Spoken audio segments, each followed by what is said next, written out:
સમતોલ પોષણયુક્ત આહાર યોગ્ય માત્રામાં લેવાથી બ્લડ પ્રેશર કંટ્રોલમાં મદદ થાય છે. સંતુલિત આહાર અપનાવવાથી હાઈ બ્લડ પ્રેશર, હૃદયરોગ, કેન્સર, ડાયાબિટીસ, સ્ટ્રોક વગેરેથી બચી શકાય છે. શાકભાજી 4 થી 5 વાટકી, ટામેટા, ગાજર, લીલી ભાજી, કોબી, ફ્લાવર, દૂધી, ભીંડા વગેરે. ફળો 2 થી 4, મોસમના રંગબેરંગી ફળો લેવા. દૂધ 2 ગ્લાસ રોજ.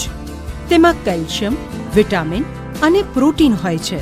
અનાજની બનાવટો: 1 રોટલી, 1 બ્રેડ સ્લાઇસ, 1 નાની ભાખરી, 1 માં, પોણી વાટકી ભાત, ખીચડી, ઉપમા, પૌવા, 1 માં.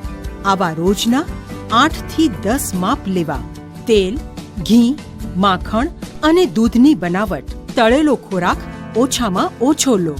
મીઠાઈ, ચોકલેટ, આઈસ્ક્રીમ, જંક ફૂડ ખાવાનું ટાળો. પાપડ, અથાણા ન ખાઓ. રોટલી, ભાત, કચુંબર વગેરેમાં મીઠું ન નાખવું. રોજ 12 થી 14 ગ્લાસ પાણી પીવાનું ભૂલશો નહીં. મીઠું દિવસનું 5 ગ્રામ કે તેથી ઓછું.